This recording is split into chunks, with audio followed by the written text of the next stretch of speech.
guys, welcome to my sewing space. For those who don't know me, my name is Bitimelopula and this is my channel. In this video today, I'll be showing you how I made my very own custom sewing machine cover. It's simple, stylish and super functional. Whether you are a beginner or a seasoned DIYer, this is a great little project to try. Let's get started.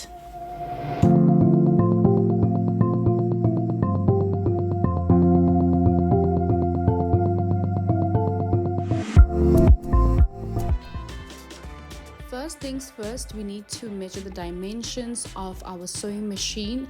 Starting with the length, I have measured 15 inches, and now the height I have measured 12 inches, and then for the width I have measured 5.5 inches. And to this measurements you are going to add 3 inches on each side. So that means now 15 will be 18, 12 will be 15, and 5.5 will be 8.5. Now to get the measurements of the pieces that we need to cut out, we're going to use the measurements that I wrote at the bottom there. So that means the measurements for the front and back pieces will be 18.15 inches. The ones for the sides will be 8.5 inches by 15 inches. And then the top part of the cover will be 18 inches times 8.5.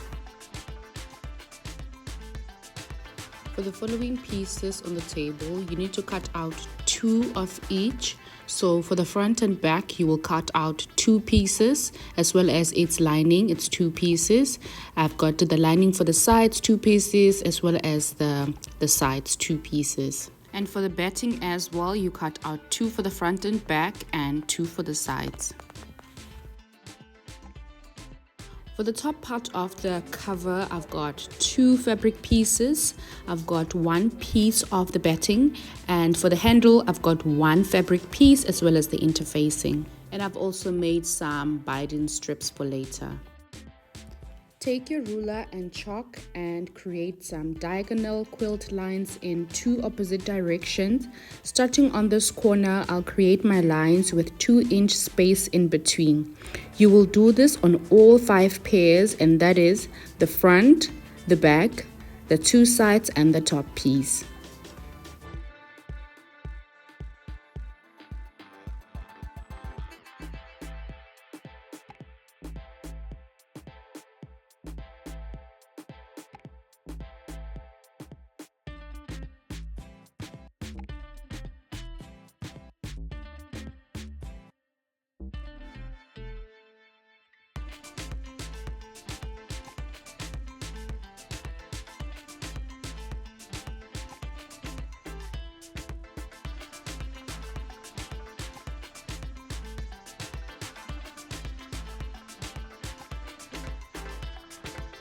Once you're done drawing your quilt lines, you then take your lining and place it wrong side up. As you can see, there's an X there that I've marked my wrong side. You then take your batting and align it nicely on top of the lining. Then place your main fabric piece on top, right side up. So you just align them nicely, then come in with your pins to ensure that your batting is sandwiched properly and that your layers don't shift. Head on to the sewing machine and start sewing on top of the quilt lines you just created. If your fabric has a lot of colors or it's too busy, it's got a pattern and there's just a whole lot going on, try and use the most subtle color thread, or like the very quiet color thread that won't be bold or show your lines. As you can see, I'm using red and it blends well on the fabric. You can't see the lines, unlike me choosing a white color.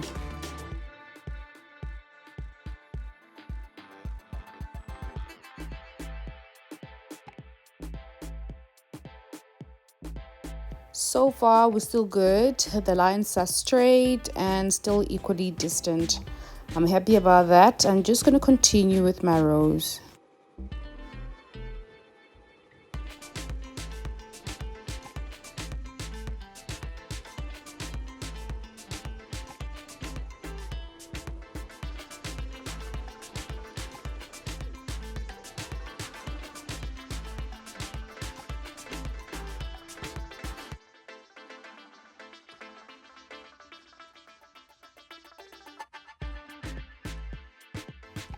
Okay, so I'm done with the first set of lines. Look, they're nice and straight.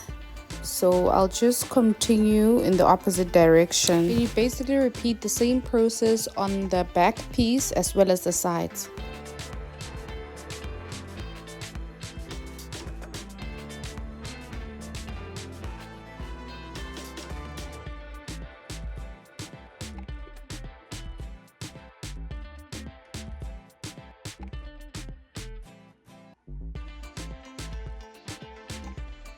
Moving on to the top part of the cover, I've got 2 pieces of fabric.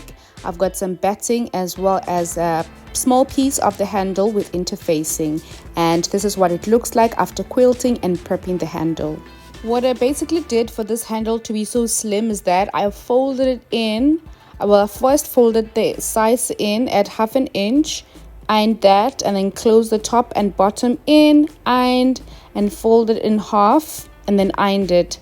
And then the interfacing, I just trimmed it to the size of the handle or slightly smaller so you can be able to place it inside your folded handle.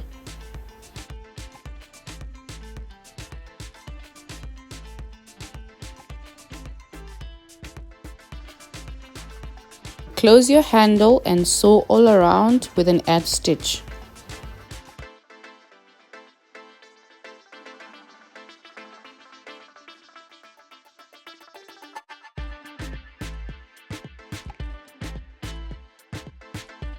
Now we attach the handle. To ensure that your handle is nicely in the middle, you first find the midpoint and then mark it. Then you align the midpoint of the handle to that of the cover. Then you go ahead and sew it on.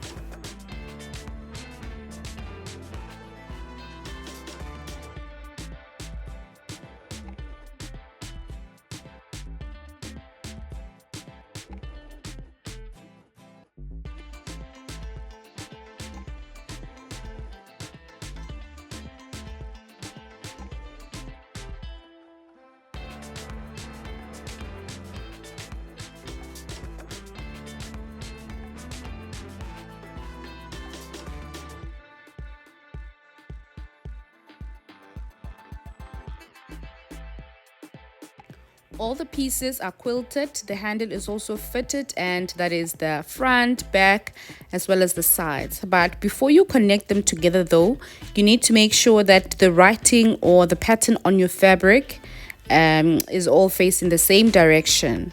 So you will connect your pieces together to create a box and sew that at a foot seam.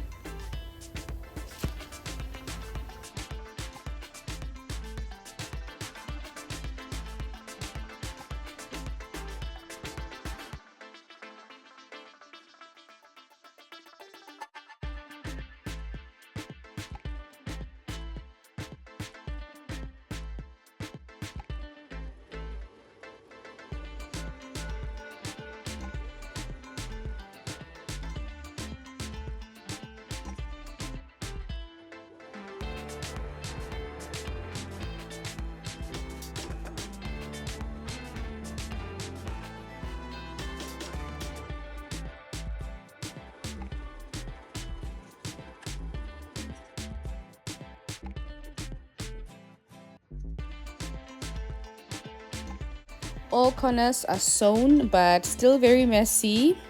Don't worry about that. You don't even need to zigzag that. You may overlock if you want, but honestly, there's no need.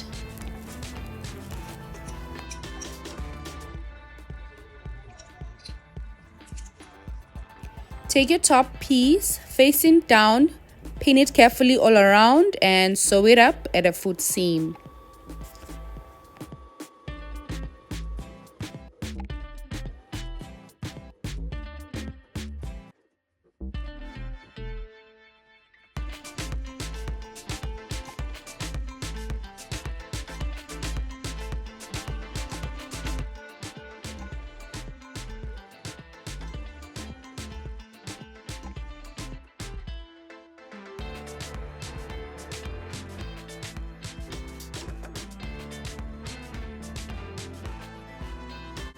Turn your project right side out and push out your corners.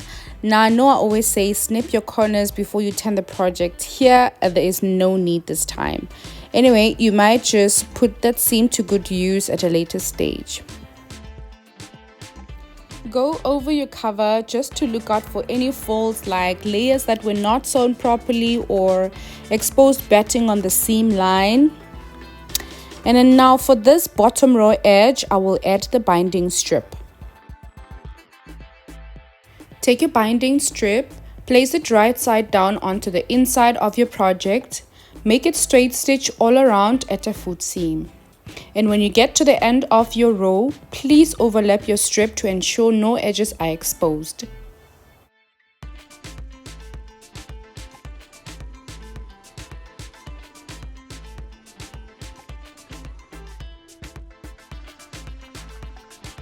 For the second row now, you have two overlapping strips. Like I said, it's this one and the bottom one.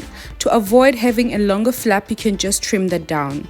You'll take your bottom flap and tuck it underneath, and then take up everything and fold it over to the right side and sew over your binding with an edge stitch.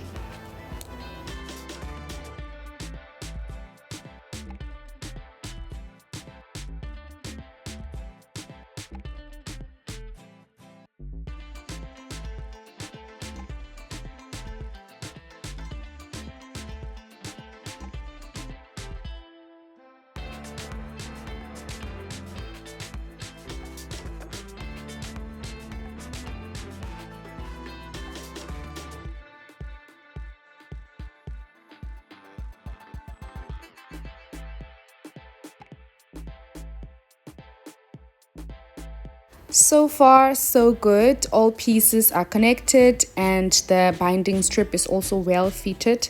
However, I'm not entirely happy to stop here and leave it like this. It is too round for my liking, so I just need to elevate the look, add more detail by just folding and top stitching all the seams.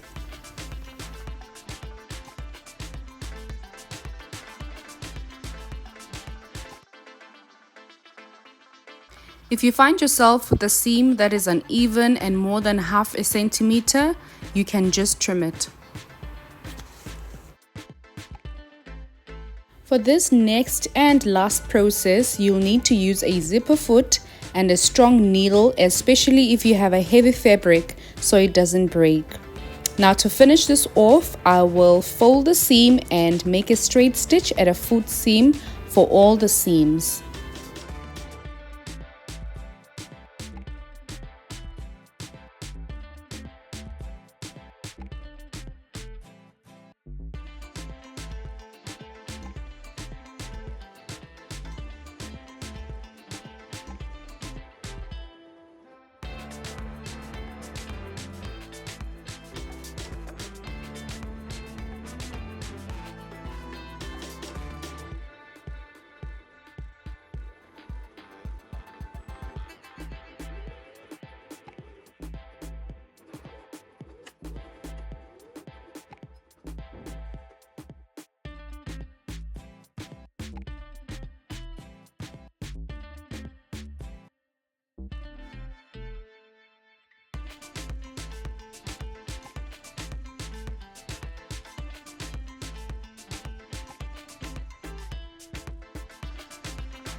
Okay guys, thank you so much. We've come to the end of the video. If you did like how this machine cover turned out, please don't forget to say in the comment section below. Until we meet next time, bye bye.